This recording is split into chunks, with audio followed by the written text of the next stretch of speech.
Hello, everybody. Hope you're having a great start to your week. Today, we're going to have a lot of fun. We're going to talk about how to transform any ordinary rhythm guitar part into super cool rhythm guitar parts that you are going to love to play and everyone else is going to love to listen to when you begin playing it. So, this is about taking normal stuff and just making it sound cooler with just making maybe some small modifications to help you get way more out of the rhythm playing that you may already have.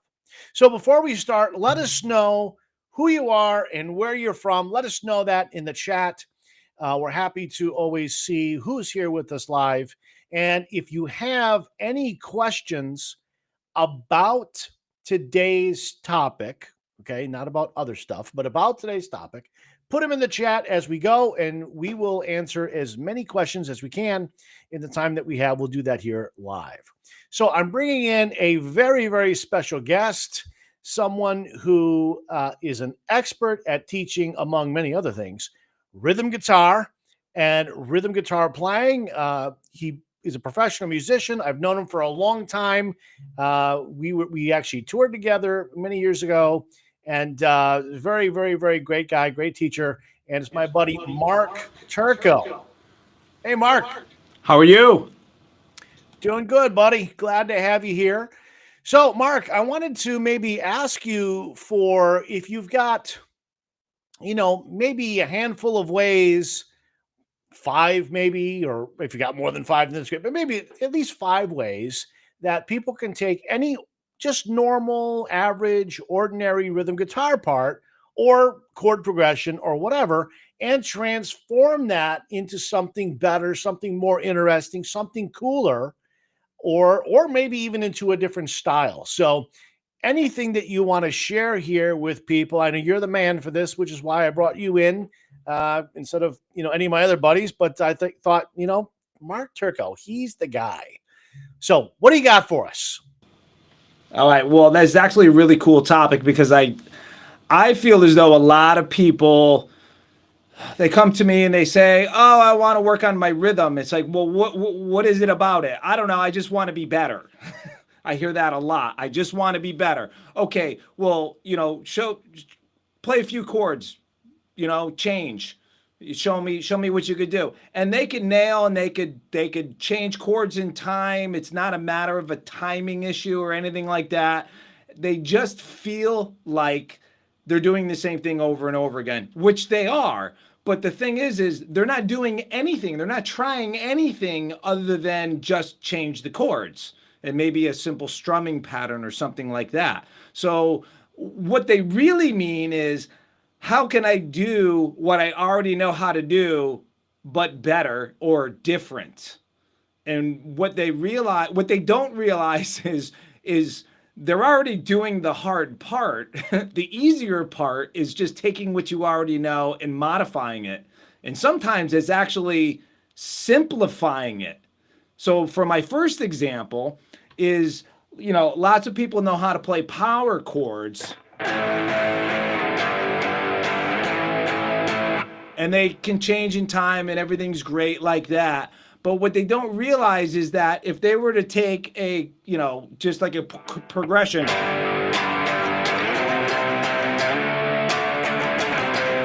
something simple like that, and instead of playing their power chords, if they just omit the fifth of it and just play octaves, now it actually has a different sound.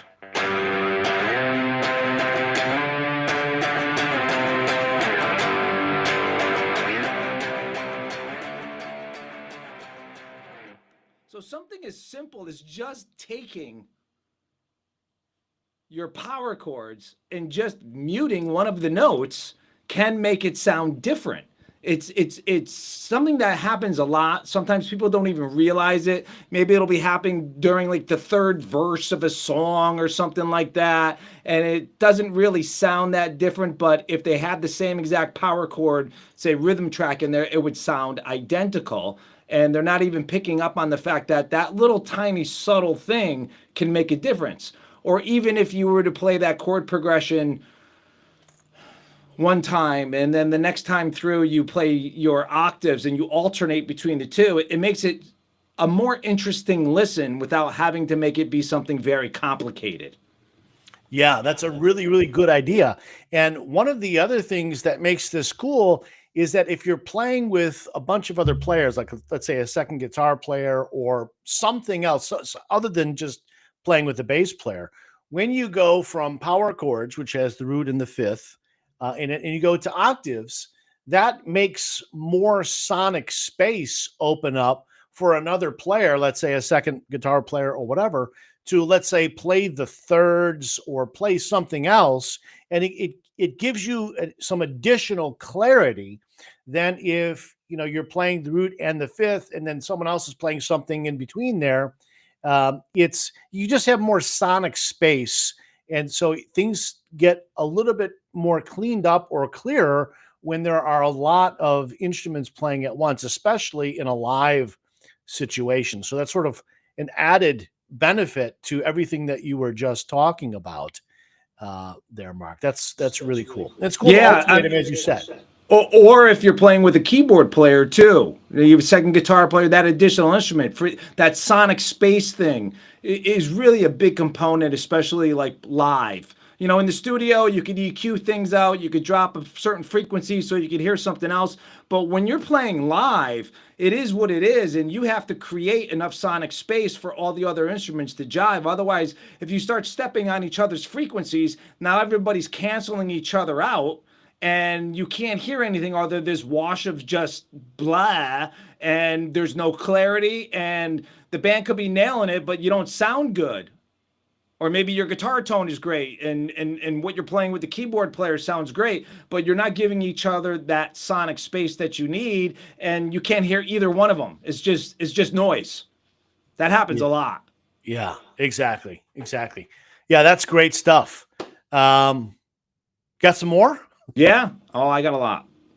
So another simple thing to do is, again, let's just talk in a general, like basic type of chord progression that might be going on. So if you're going to be playing something where, you're playing down here, you have just a G chord and maybe a D chord and a C chord or something like that. I think I'm a little out of tune, but what you could do is you could take those chords and you can move them up one whole octave.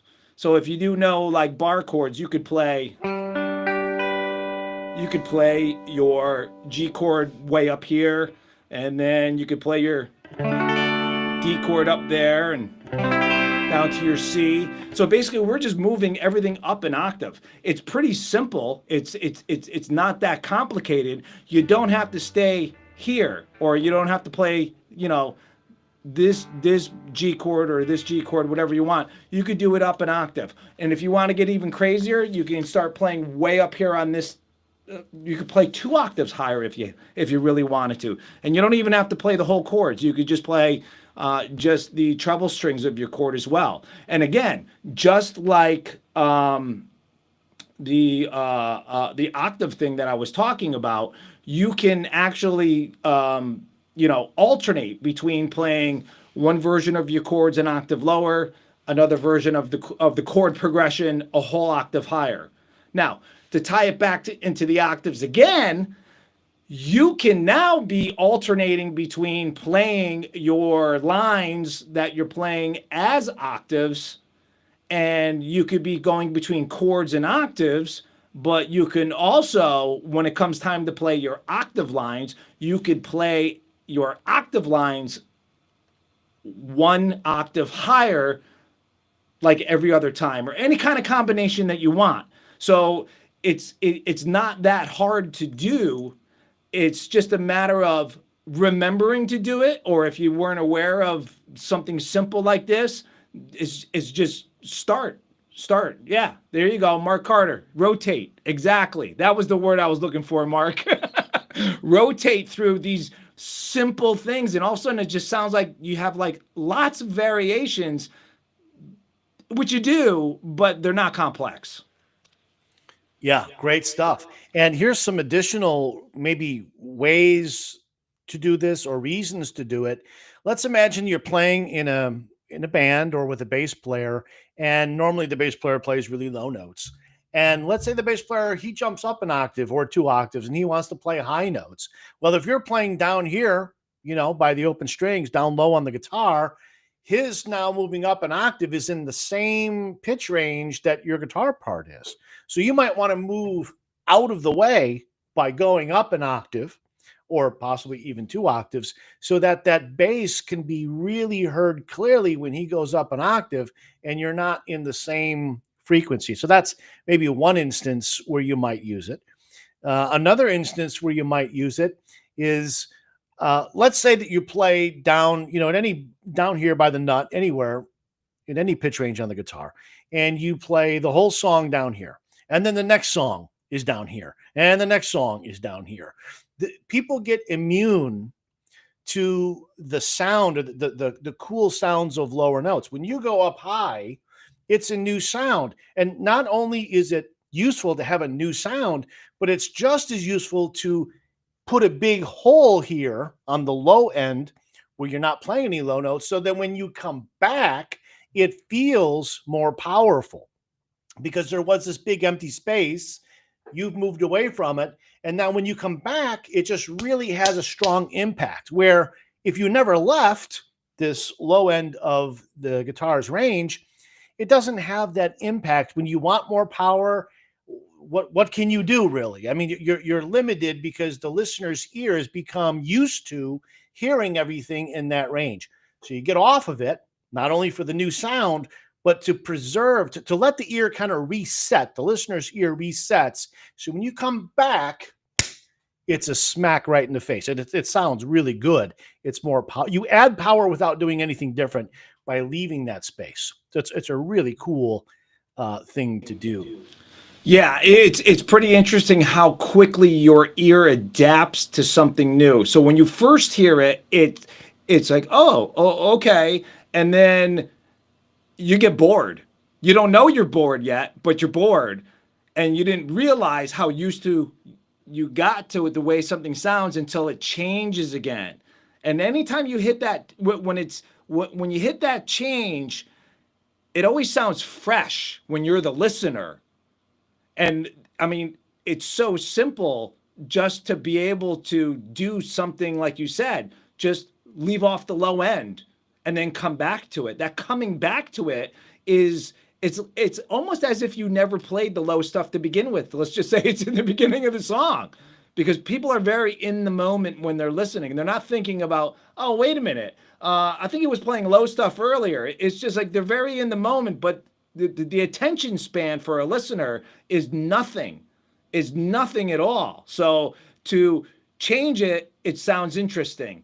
And then to change it again, it sounds interesting, So, yeah. Yeah, a lot of I have a lot of rock and metal students that I teach, and some of the guys who have 7-string guitars, when they write songs, they want to use that 7-string all the time. So every song, it's low B or low C or low C sharp. Then the next song, same thing, and they're constantly in that low range. So when you first are hearing them play, it sounds really low and deep and really powerful. But then it just wears off. The effect, the power just the effect of the power wears off. Where if you listen to someone like Dream Theater, John Petrucci, he plays a 7-string often, but he's not always down playing, low B all the time or low C. So when he moves around and gets away from that pitch range, every single time when he comes back, you really feel the power.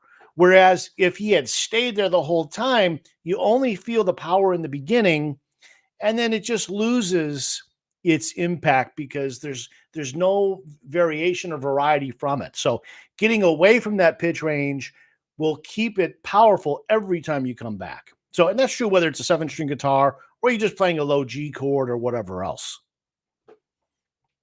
Cool. So, Mark, great stuff. You got something else for us? I got it coming. I got it. So it's easier to do with, say, bar chords or power chords, but adding vibrato to your chords is a very cool thing to do. Now, it's exceptionally cool if you have distortion on.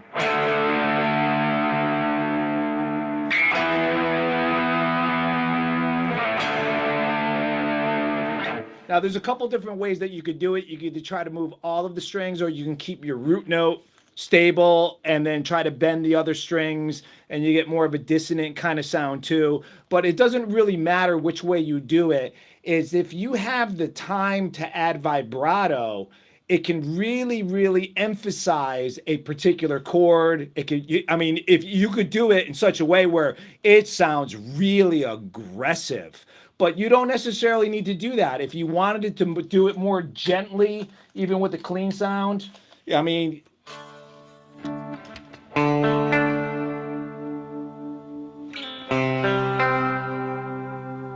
that's totally cool too. Most people don't use vibrato during their rhythm parts for when they're playing chords. So I find that if you can use it effectively and in the right places, whether you want to use it aggressively or if you want to use it in a more softer way, I mean, it's no different than using a tremolo bar, except just remember your pitches now go up and then come back to your pitch instead of going down if you're using a bar like that. Now, if you have the type of bar that you can go higher and lower, you could achieve the same thing too. But if you have a tremolo bar that only goes down, well, then the pitch is always going down and then returning back to its original pitch. Whereas if you're using vibrato, you're raising the pitch and then coming back down to your original pitch.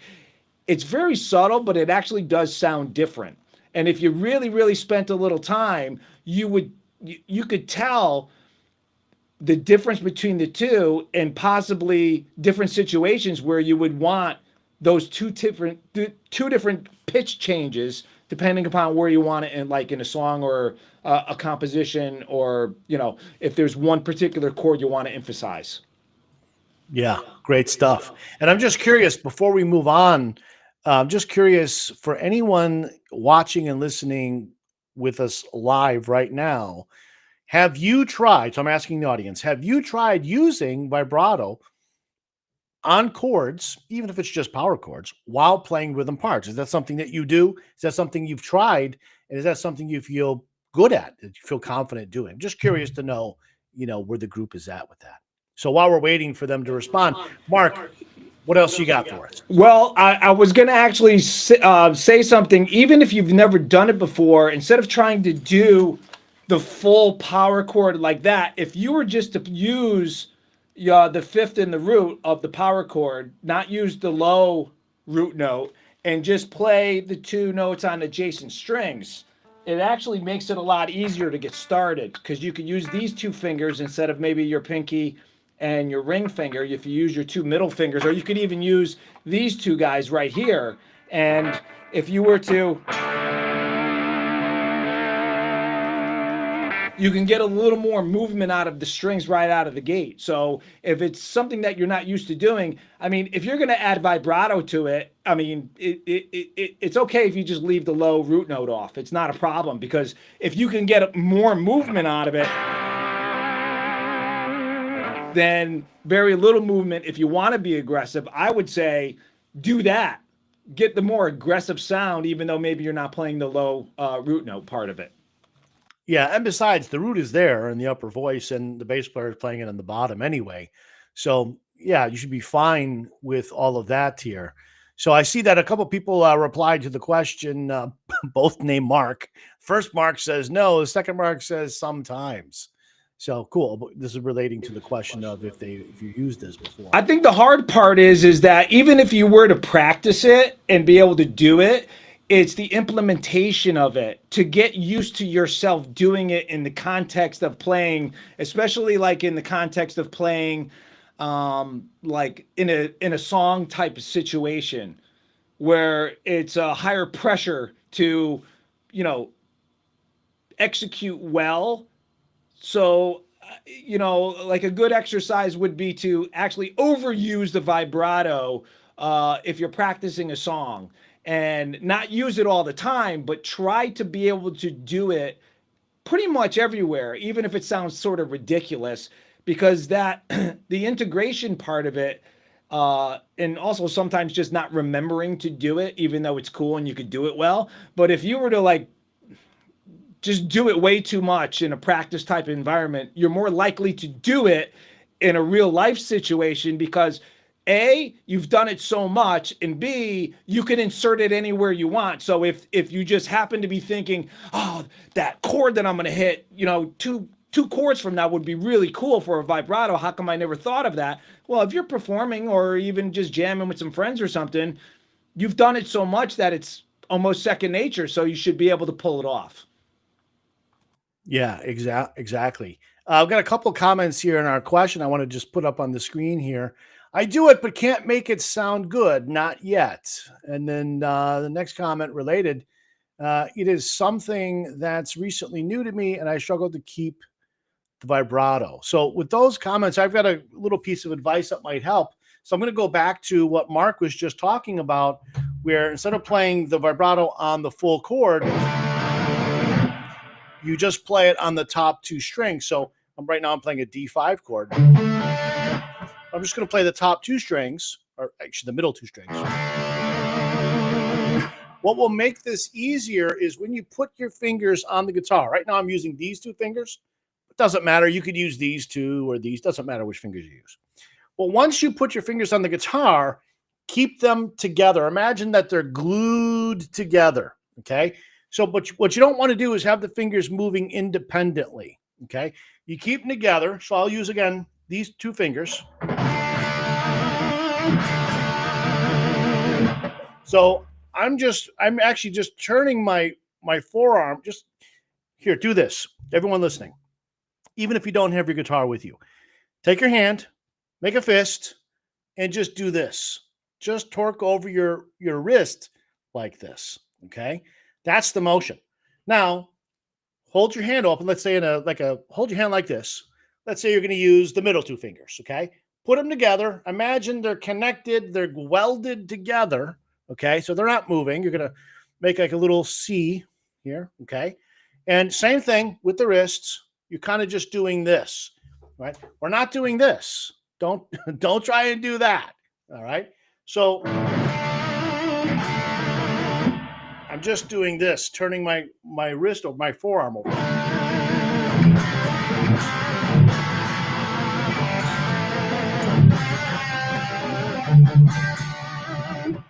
You can also do vibrato with just one finger. So I'm right here.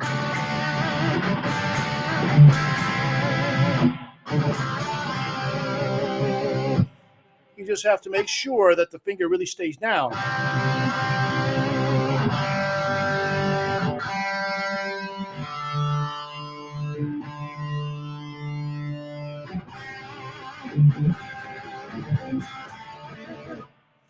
As long as the finger is stable and you're just turning your wrist more, you're fine.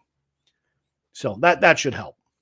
Yeah, I actually tell my students, it's like, make sure that this part of your hand, if they're starting out doing this part of your hand right here stays touching the guitar, and you kind of give it this kind of motion. I mean, this is greatly exaggerated, but that's sort of it. So I tell them to not even touch the strings and just do this, and you see how your hand, if you move your arm, your arm's connected to your wrist is connected to your hand, so on and so forth.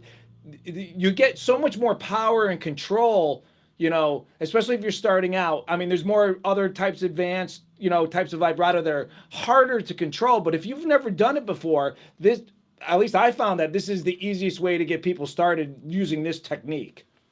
Yeah, agreed.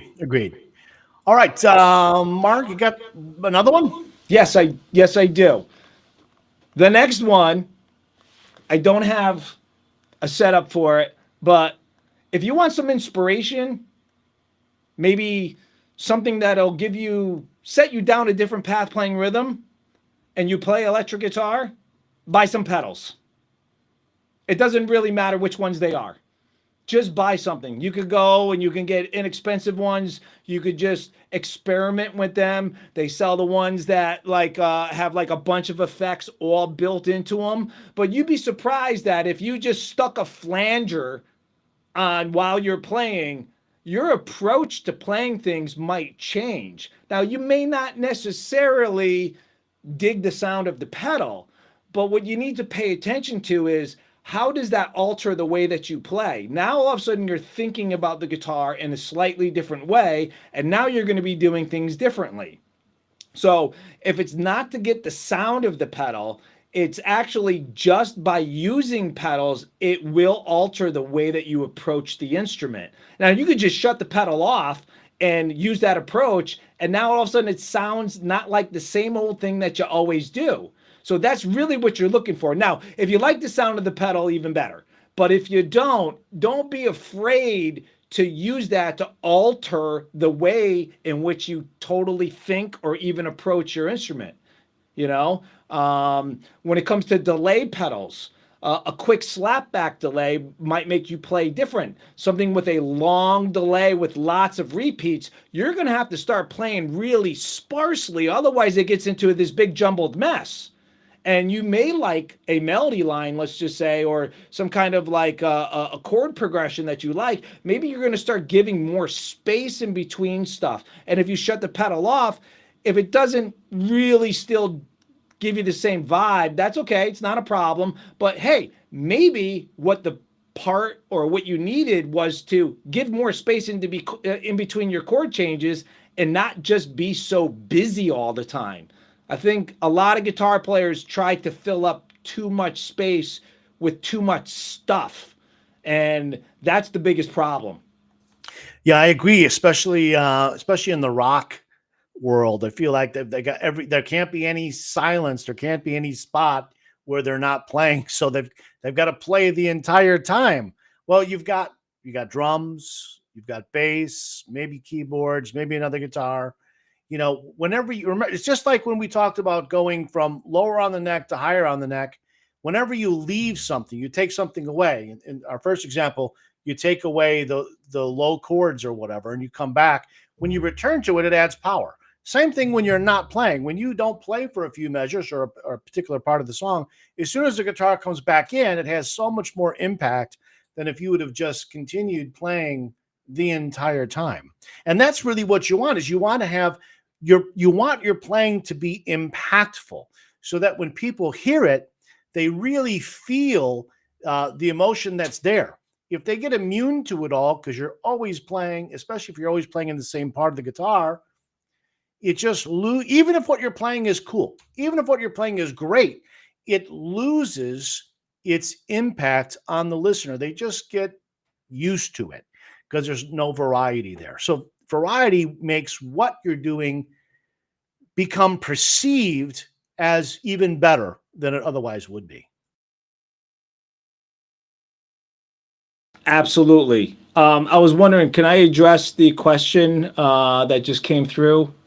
Sure. This guy here? Ibrahim? Yeah, that one. Yeah, it doesn't matter what you're using. If you're using a traditional amplifier and you need to buy separate effects pedals, or you're using something like Amplitude with built-in effects, turn them on. That's all. I mean, for those types of things, it doesn't really matter what you use. If you don't typically turn on the flanger, well, turn it on. If you don't use chorus, try the chorus, and all of those built-in effects. And those types of things, like a simulator like Amplitude, those are great because you got lots of different sounds. You have all these built-in effects and everything. It's one-stop shopping, especially if you're just going through an experimentation type of thing. It really doesn't matter what you do as long as you're getting the effect. I mean, when I said pedals, I should say use effects. However you're going to get them, use whatever you have. It really doesn't matter what it is. I mean, a flanger sounds like a flanger, a chorus sounds like a chorus. It doesn't matter what format it comes in, whether it's a piece of software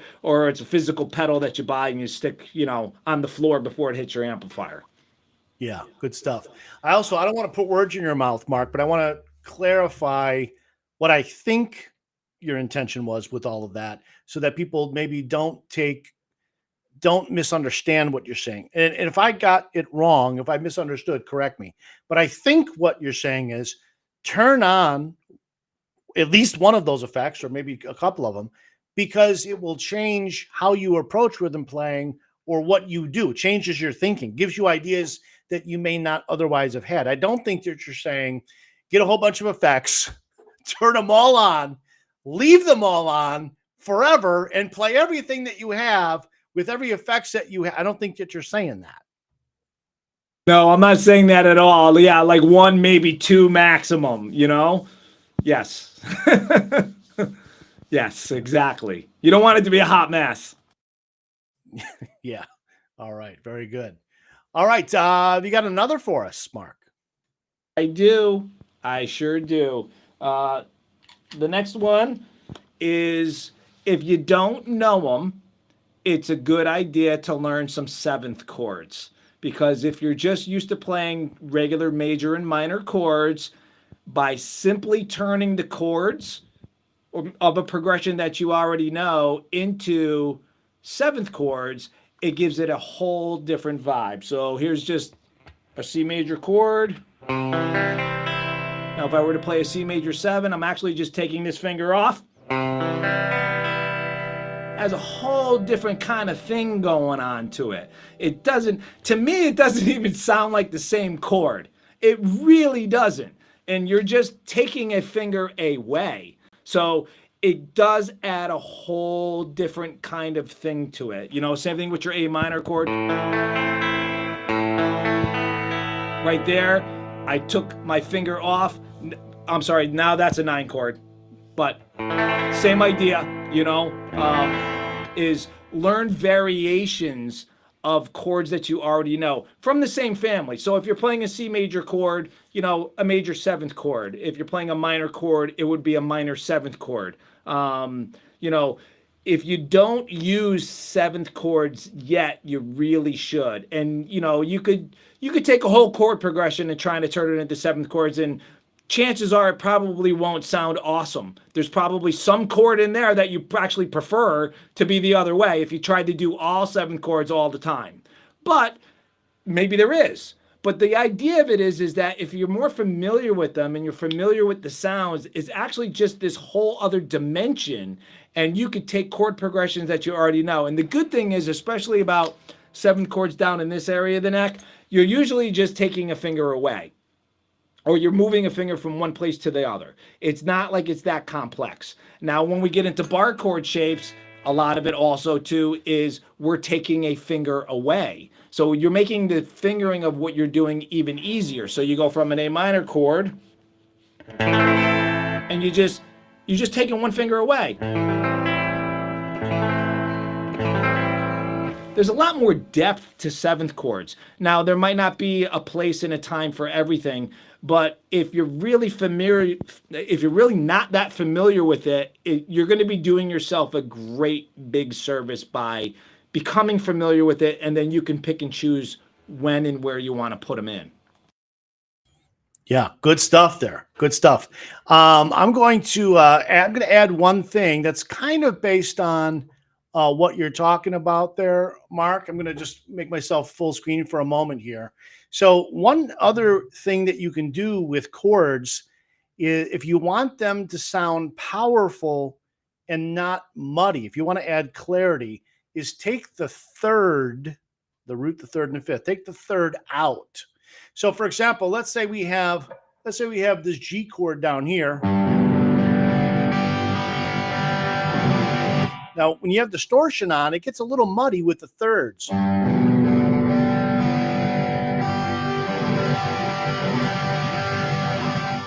So if we take the thirds out, you hear it's more solid, there's more clarity. Here I'm playing a D chord with no third. G, no third. D, no third. A, no third. E, no third.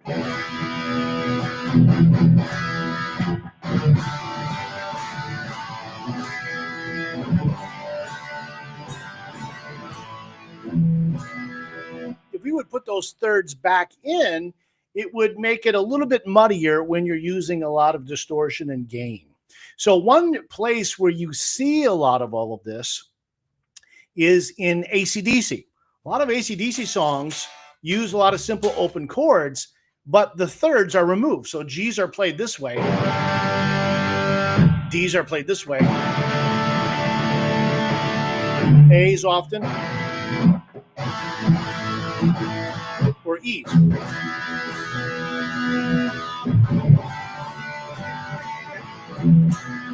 Thirds are removed, it cleans it up quite a bit. So that's something that you might want to experiment with and try.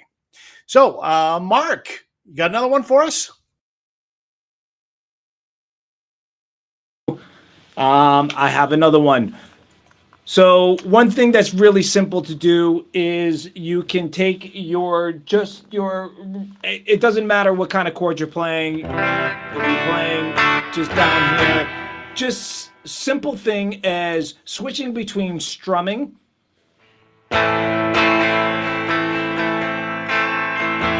and then arpeggiating. And it doesn't matter if it happens during the same chord, or you could do it every other chord. You could strum a chord.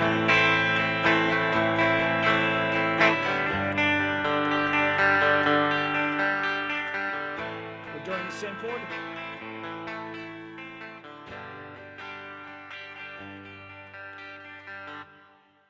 Really simple.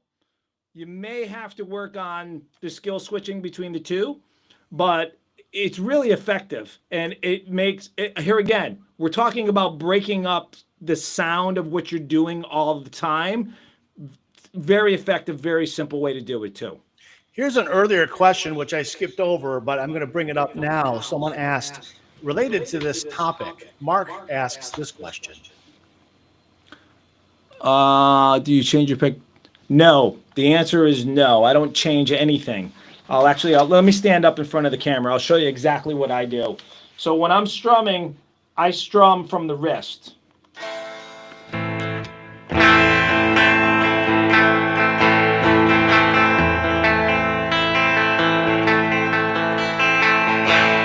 So I strum from the wrist. So when I'm picking, I'm still using that same motion. So if you look at my hand, when I pick through the strings, my hand's still going like this, up and down the strings.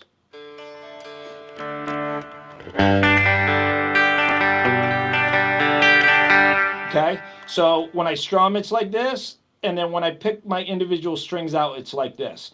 I think when I pick my individual strings, it's more on a straight angle going like this, but it's still that my hand would be here on the string when I would be on my low E string, and then it would end up being somewhere on this guitar, at least near the middle pickup. So it's more of a straight line like this on a little bit of an angle. So I actually don't change anything with my wrist, and I don't change anything with my pick.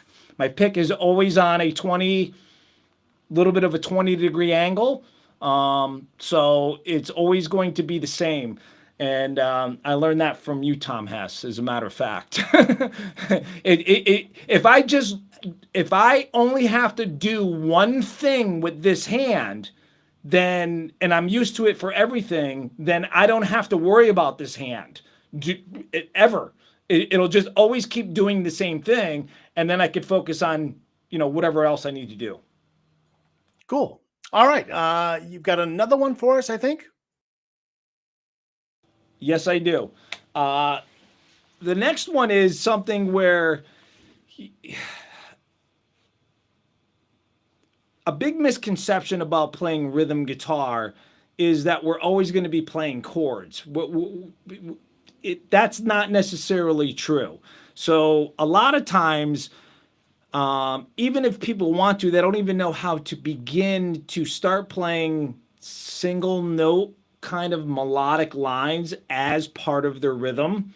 And a very easy way to get introduced to doing that is that if you were to only play the notes of the chords or your chord tones and play some type of melody line during the time in which that chord would be played. So if I were to be playing an A minor chord, instead of playing,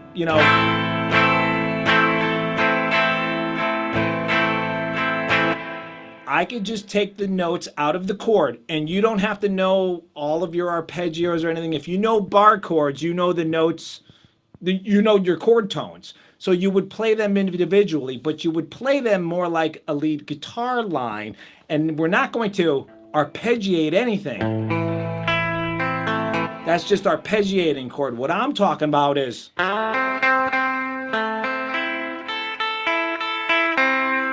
then say we're going to a G major chord.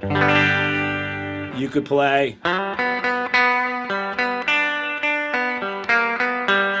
Now, you're allowed to deviate from those chord tones if you wanted to. Just don't go too far away. If there's one note, like I just played in the G, where I went outside of the chord tones, it's still going to be okay.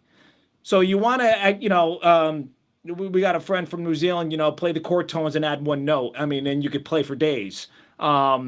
It's the same idea, because if you're playing a regular major chord or a minor chord, there's three uniquely named notes that make up that chord. And if you wanted to throw one more in there to help your melody out, but you would change every single time that the chord changes. So you're always playing the notes of the chord. So you're implying that whole chord sound, but you're playing them only as individual notes.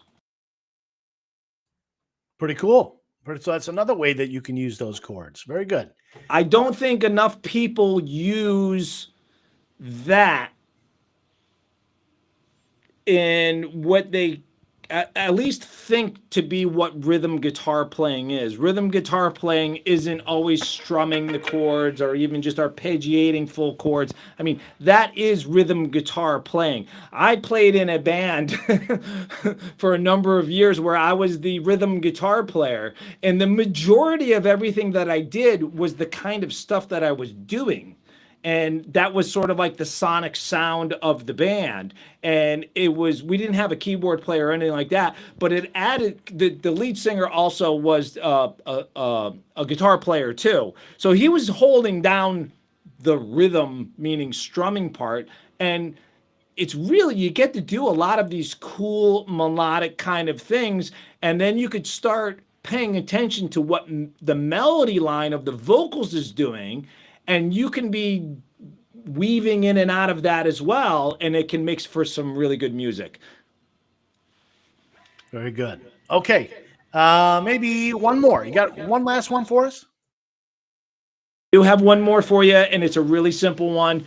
It goes back to the mistake that I made earlier, talking about playing a seventh chord, and I said, oh, I'm sorry, that's a 9 chord. My head was actually already here. You could take any chord you want in this area that you know of, and just experiment just by removing a finger and putting it down. It doesn't really matter what it is. You don't even have to know what you're doing. Any fingers that you have available, you could try adding. So if we're playing an A minor chord, I could take that off, put it down. This is all happening on the B string. I could take other fingers off. By doing that, you're actually changing the chord that you're playing, but you don't even really need to know what you're doing, but you could add melody.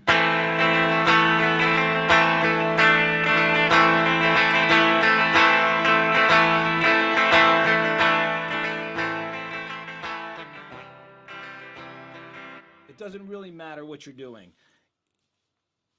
Everything has an explanation, but if it sounds good, go ahead and do it. It's a great way to keep the strumming, add a little bit of melody, and you really don't need to learn anything new. You're just talking about taking something away or putting something down where it's comfortable or convenient. See how it sounds. If it sounds good, then roll with it.